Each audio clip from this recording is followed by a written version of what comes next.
When you come in here, the rules of the game are different. What you can't do is talk over me. Now that's what you can't do. I think this is about your relationship. I just thought it was sex. Because it only gets worse for you. Act like you already know what you already know. This ain't new information to you. It's new information to me. This is why I got up this morning. Today on Judge Dad. Hopefully you make $500 million over the course of your life. It's not about the money. Oh, that'd be nice. It would be. But you'll never get there with the kind of carefree, whimsical character that you have. What I'm trying to change in you today is not your financial situation, but your moral situation.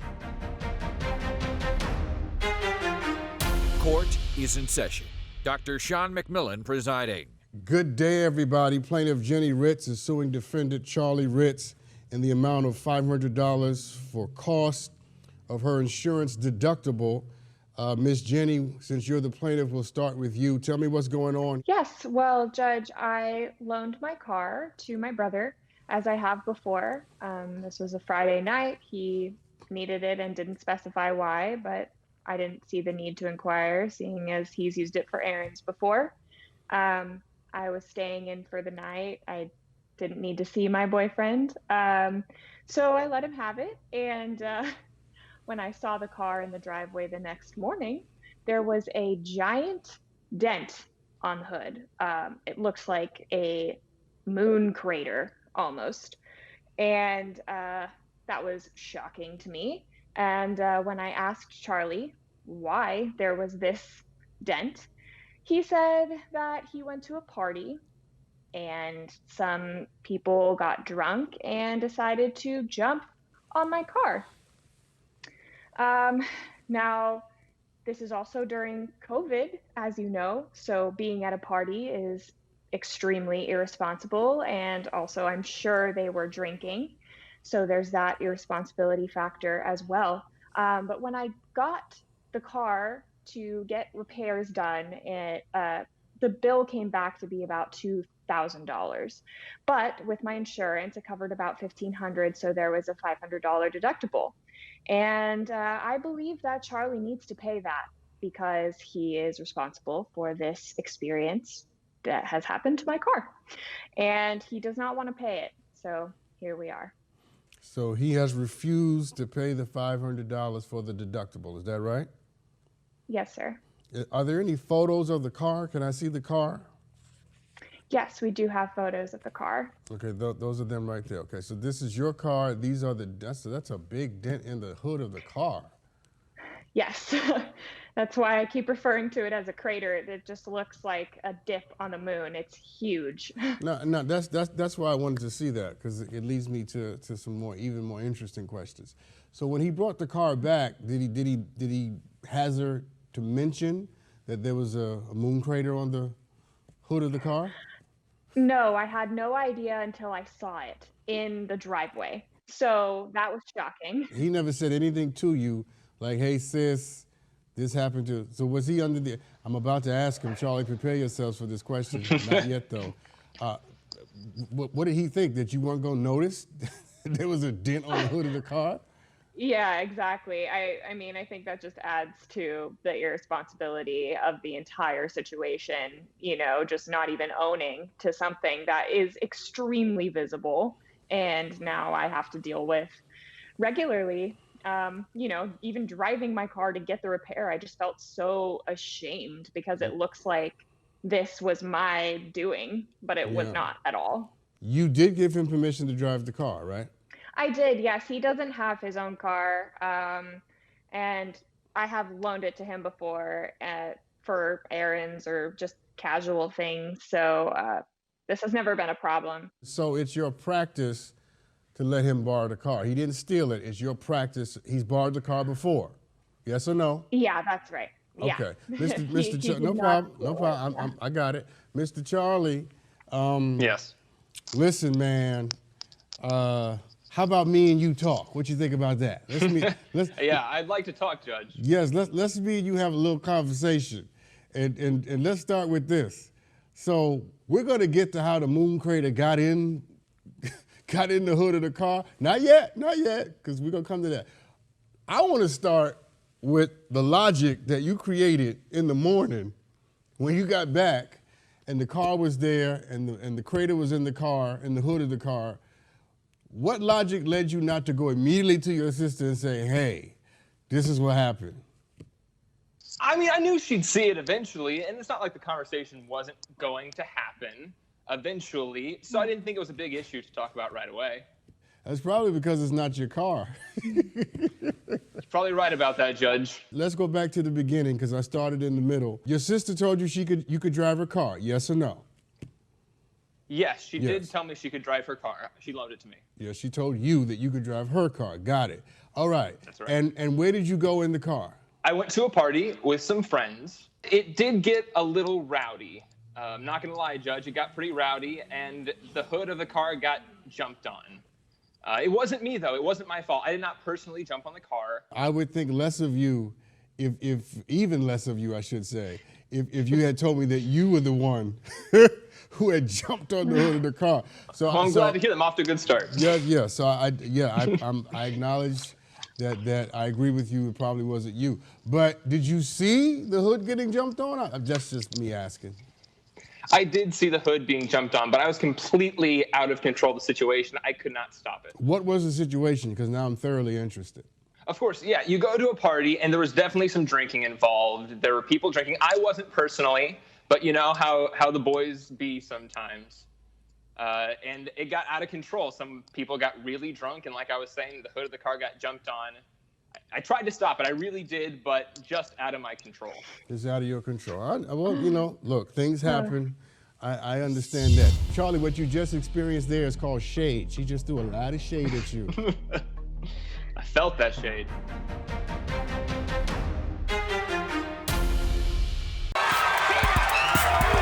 You are the foul. Get off my stage!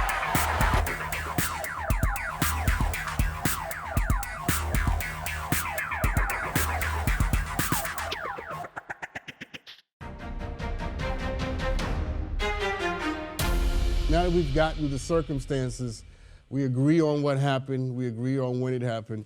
Let me ask you this, Mr. Charlie. Did you offer to pay anything to fix the car? I did not. I don't feel I'm personally responsible for it. How do you not feel responsible for a car that was damaged in your possession? Well, she never explicitly said, if something happens to the car, you're responsible for it. So I feel like... Do you think that your moral responsibility extends only to what people say to you directly?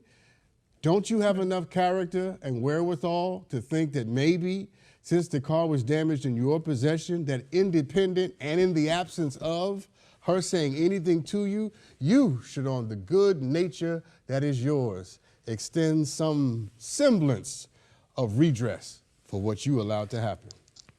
There's a reason she has insurance, Judge. It's for when things happen like this. I didn't ask you about insurance, Charlie. I asked about your character. Why don't you answer my question, and we can deal with insurance, which you're not going to like anyway later. I think that I may have some moral responsibility here, but you know, things happen between brothers and sisters, and they should just let it go. She needs to learn how to drop things. Charlie, that's your sister. You just said it. That's your sister. Your sister's car was damaged, and I'm trying to locate your humanity. I'm trying to locate that part in you that I know exists. That part in you that feels. Do you feel bad about what happened? I feel a little bad that it happened under my watch, but not responsible. Just stop for a second. Don't respond to anything. Miss Jenny, you take a deep breath too. I'm coming back. But just listen to listen to what I'm about to say, Charlie. If somebody borrowed something of yours, something that you had worked hard to get, something that you're probably still paying for and you pay for every month, and they had borrowed it and it was precious to you, important to you, and you needed it to facilitate your life, they borrowed it and they brought it back to you damaged, you're gonna honestly look at me. Think about this before you answer it, Charlie, because you and me is on the line right now. You're gonna honestly say that you would not feel some type of way if you got it back damaged and they didn't even try to provide any kind of redress or remuneration for what had happened. I sure would feel some kind of way. Stop there, Charlie. Stop. You've redeemed yourself, sir. You've redeemed yourself. Stay right there. Stay right there, because we have finally put our finger on the tip of your humanity. Miss Jenny, let me ask you this. How much did it cost how much did the insurance have to pay to get the car fixed? It was just under $1,500. It was about $1,300 that they had to cover, and then the deductible was $500. Yes. Could you explain to your brother what a deductible is? Yes, seeing as Charlie does not have a car and does not have car insurance, he doesn't seem to understand. Charlie, what you just experienced there is called shade. She just threw a lot of shade at you. I felt that shade. It is an older sibling duty of mine. There you go. Cool breezes in the shade. Miss Jenny, explain to him what a deductible is. Yes, so a deductible is the amount left over that the car owner has to pay once the insurance has covered their part. So, yes, I have insurance, which you have to have if you have a car. I do pay for insurance, Charlie, every month. And that gets me to be in a place where I can have only $500 to pay. Got versus it. I got it, Miss Okay. Jenny. I got it. Don't talk to Charlie because y'all should have did that at home, but y'all came to court, so now everybody has to talk to me.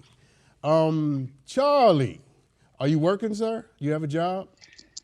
I am, sir. I'm a waiter. You're a waiter. Okay. Are you in school? I'm not in school right now. Graduated. I'm 25 years old. 25. You 25 years old, Charlie? Going to parties with people? 25 years old. Still going to parties where people jump on cars? Yeah, it's just how we let loose sometimes. Yes, that's how we let loose. And as long as somebody else has to pay for it, you never learn that kind of letting loose is probably not something you should do. So, Charlie. Well, frankly, she's borrowed things of mine before, and they were a little damaged. A little and I never damaged. got on her back for it. Well, Charlie, you know what you should have done? You should have sued her and came here and brought her to me, and then you could have had. I'm not that petty, Judge. You're not that petty. I'm not that petty. You're not that petty, but you. We were coulda- also teenagers. Okay. I'm sorry, Once again, you two, if y'all wanted to talk, you should have did that before you came to me, because you guys should have had this conversation at home. But now we're in court because we're suing each other. So when you get here, you lose all that family, all that out the window. We play by my rules when we get here. Everybody got that? Say yes together. Go ahead. Yes. Okay, good. That's important. And I'm not being trite and I'm not being mean. I'm just making sure we understand that when you come in here, the rules of the game are different. The rules of the game say that responsibility matters. The rules of the game say that honesty matters. The rules of the game say that character is important. It's all right if you damage something, but have the wherewithal and the integrity to go to the person that you hurt and own the infraction. Say, I did it. I did this, I apologize for it. I bet you we would not be here today if you had owned this and at least offered to try to pay something on it. But to ride through life like it's a party that you never have to pay for is how we got here. Mr. Charlie, what you got to say to that? Be careful what you say, son. Be very careful. I just don't feel responsible. It feels like this is so one-sided. I have been there for her through so much in life, and I don't know why all of a sudden she thinks she's just going to sue me over a small little thing. Charlie, $1,500, $500, it's not a little thing. It's not a little thing.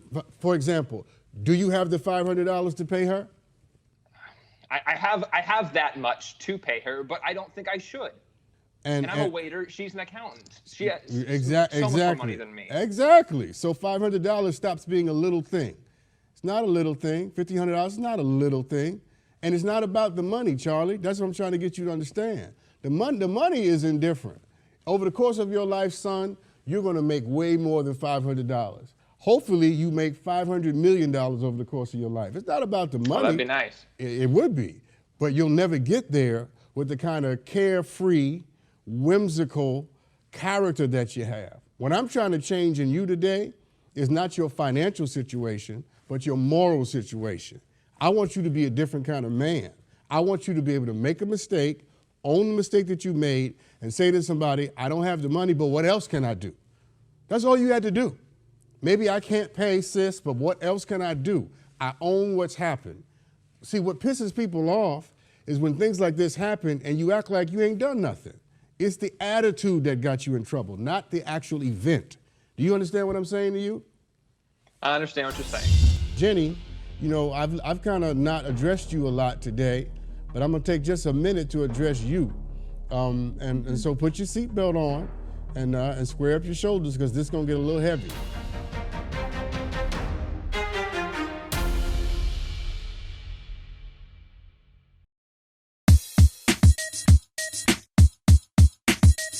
I am ordering you to heal. That's called a mama with a soft heart.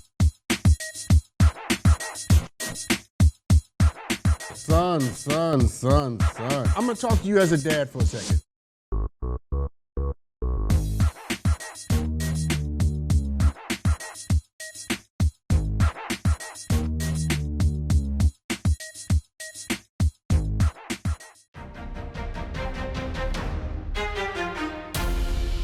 If Charlie had come to you and apologized and offered to find a way to contribute to this, what would you have said to him?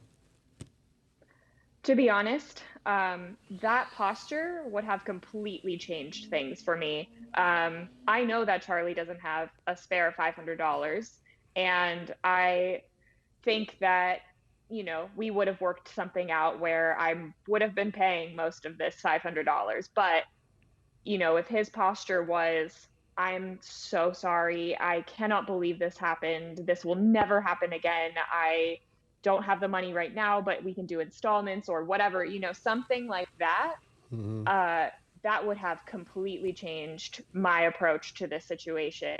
And I think I would have been much more open to covering a lot of that charge. Miss Jenny, I got it. Let me take it from here. So Charlie, I don't understand why you're shaking your head. I really don't. I need you to tell me, just based upon what you just heard, because you're about to respond to what's already been said. I need you to respond to what she just said. What she just said was, if your posture was different, if the accountability was different, I would have had no problems handling most of it or all of it, because you would have come in a very contrite manner, and I would have welcomed that as a fair exchange for what happened. How do you respond to that? I appreciate the olive branch of sorts, but I just feel like she's forgetting all the times I've been there for her. I watched her back in high school when other guys were harassing her. I've given her rides home from parties when she's been drunk. I've paid it forward way before all this. So this is just so out of left field that I'm really upset, Judge, that I feel like this has been taken way too far. Okay. Well, tell me why you're upset, because you deserve to be heard too. Tell me why you're upset. I'm upset because this sibling relationship is so one-sided. This is the first irresponsible thing I've ever done in regards to my sister, and yet she takes me to court for it. And yet during all those irresponsible times I just mentioned, somehow she's not the irresponsible one. And it wasn't even my fault. I didn't do this. I wasn't the one who jumped on the hood of the car. No one's saying it's your fault. No one's saying that you did it. I don't even care if you know who did it. What I'm saying is this. After it happened, how you handled it is what's making this a difficult situation. Whether or not you guys, see, first of all, I'm not inclined to believe the reciprocity of the relationship prior to this moment, because you happen to be in court right now. You guys could have had this conversation outside of this context, but you didn't have it. I don't know what prevented that from happening. I don't have privy to that. All I know is that you're here, and there's a reason why you're here that's not just about the case that we're actually talking about. And here's what I'm saying to you, Charlie. It doesn't seem like I'm getting through to you. So, you know, I may have to do some hard justice with you, because it is not about, you're trying to do this for that, tit for tat. She did this, I did that, she did this, and the next time she does something, you will have the moral high ground. That's fine. When you have the moral high ground, you'll have an opportunity to decide how you manage that kind of authority. Right now, you don't have the moral high ground. So you don't get to manage how it is she feels about what happened in your possession and under your watch. And what I don't understand from you, Charlie, is why can't we have a really nice moment here where you turn to your sister and say, you know what, I didn't handle it right. You know what, I should have done something better, I should have done something different, and based upon our relationship and all the times that I've helped you, I should have been aware of how much I really care about you, and I should have cared about how you would feel about what happened to your car. You're right, Judge. I should have taken responsibility with my sister, told her what happened, and we should learn to communicate better. Jennie, you know, I've kind of not addressed you a lot today, but I'm gonna take just a minute to address you. And so put your seatbelt on and square up your shoulders, because this is gonna get a little heavy. Because number one, stop lending people your car. How about that? Let's start there. Stop that. Stop lending people your car who don't have the money to pay for it.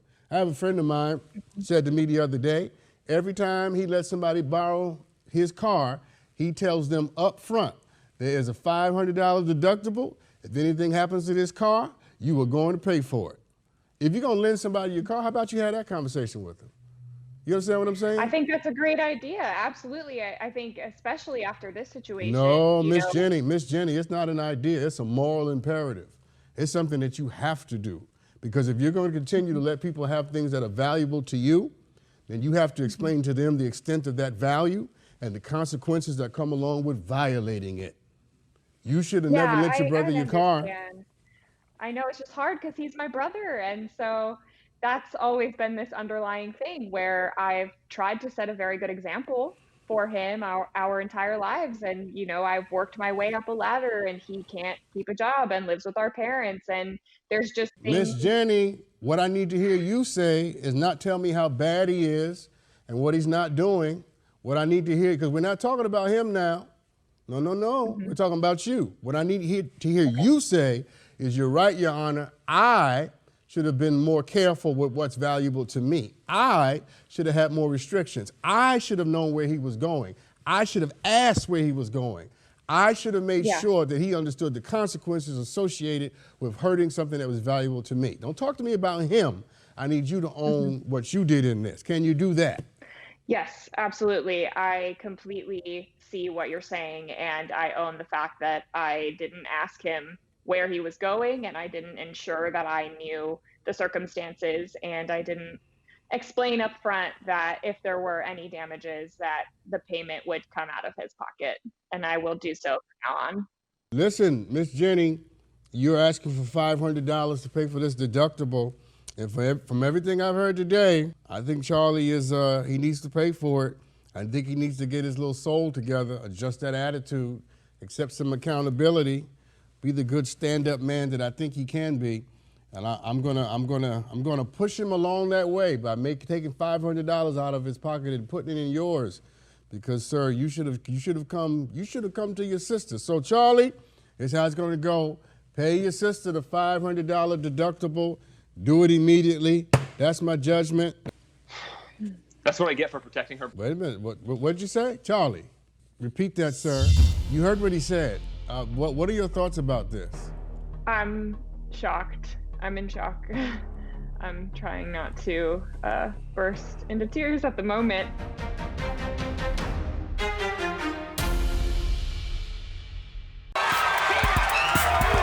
You are the five. Get off my stage!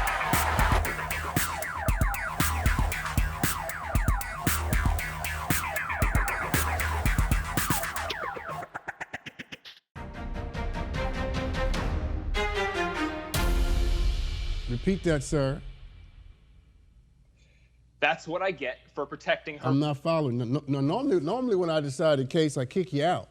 But what are you talking about? Okay, I wasn't gonna say this, but it's come to this point, obviously, where you're either gonna make me pay a bunch of money or I gotta reveal it. So I know who jumped on the hood of the car. And like I said, I wasn't responsible for it, but I know who was, and it was Mike. It was her boyfriend. So you're saying that Mike, her boyfriend, is the person who damaged the car? Yeah, that's right. I think he lied to her and said he was hanging out with his family or something, but he wanted a night out with the boys. He got super drunk, and he started jumping on the hood of the car, and I couldn't control him. So that's what happened. That's the truth. And I just don't want to pay $500. Yeah, now Charlie, see, we got all the way to me ruling against you. I done slammed the gavel down. And you know what it means when I slam the gavel down? That means that it's over. The gavel has been slammed, the judgment is made, There's money coming out of your bank right now. You don't even have to press buttons. The money's flying out of your account right now. That's what that means when I slam the gavel. Why did you wait until now to tell me this? I was trying to protect her, Judge. I know this is going to hurt her feelings, and I don't know what it's going to do to her relationship. And he obviously makes her really happy, so I was trying to do my best as a brother, but, you know, because I love her, but obviously I don't really have the $500 to spend right now. Miss Jennie, you heard what he said. What are your thoughts about this? I'm shocked. I'm in shock. I'm trying not to burst into tears at the moment. I'm just wondering what else Mike is potentially hiding from me then. I just don't think you did me any favors, Charlie, by hiding this. Now, Miss Jennie, don't beat up on Charlie now. Let me do that. That's my job today. Don't make this about Charlie. Don't try to avoid how you really feel by being mad at the person who's not responsible. Be mad at the person who deserves it. Who deserves your anger right now? Mike. Mike deserves your anger. So let's direct that anger towards him. All right? Okay. Yeah, no, I'm saying that just for your own health and for the future of this relationship, all right? Because I don't want you to bend your resentment back to him because he didn't tell you something. That's called secondary anger. You're mad at somebody when you should be mad at the person, somebody totally different, all right? Now, you have every right to be upset right now. I just want you to be clear about who the object of that should be. I want you and your brother to have a relationship beyond this moment, and I don't want Mike or a car or court or anything else to come between you and your brother. That is your brother. That is your brother. And that is your sister, born of the same womb. You're from the same blood. You're in the same family. And whether you like it or not, you're stuck with each other. And you are going to love each other. Or I'm going to hit one of you with this gavel before this trial is over. You understand what I'm saying? Charlie, let me say this to you before I go. When you know the truth, tell the truth you know. And let the truth take care of itself. You don't need to protect people from the truth because you only hurt them with a lie. Do you understand that? I do, Judge. Your sister is grown. She's a grown woman. She don't need protection from the truth. What she needs is loyalty and honesty from you. That's what she needs. Let her and her creator and whatever moral value she lives by, let those things manage her as she deals with the truth. That's not your job. Your job is to give it to her. Her job is to be a grown woman and to figure out how to make it work. You understand that? I do. Yeah, you've done a good thing today. You know, you twisted and turned. You almost made me drink a couple of times, but you ended up in the right place, and I like that. You ended up in a good place. That's important. Miss Jennie, just be honest with me for a second. You don't want your brother to pay $500 for something he didn't do. Is that right? I don't want him to pay it. You're right. That's right. And speak from your heart. How do you feel about your brother? I love my brother. I love my brother. You know, he's my little brother. But He's your little yeah. brother. Yes. Stop right there before you blow it. Through thick and thin. Yeah. Charlie, how do you feel about your sister? Oh, obviously I love her. I'll always be there for her. I was misguided in what I was doing, but it was good intentions. Yeah, no, you stop too, because all I care is about how you feel about each other, and that's what you need to remember. Now this is a court, and I'm not here to do therapy, but this is important because this is not just about the law. It's about what's right. It's about what's wrong, and what happened here today is that right won, decency won, the truth won. Now, the truth almost got choked by a lie, but it found a way to wiggle its way out of Charlie's hands anyway, and we're ending on the truth, and that's always good. That's a very good thing. So I'm going to dismiss the claim. I'm going to rule for the defendant. There'll be no exchange of money today. It's not necessary. And Miss Jennie, let me tell you something. If you want to bring your boyfriend back and sue his tail for ruining your car, I'll be right here for you. Thank you, Judge. Thank you.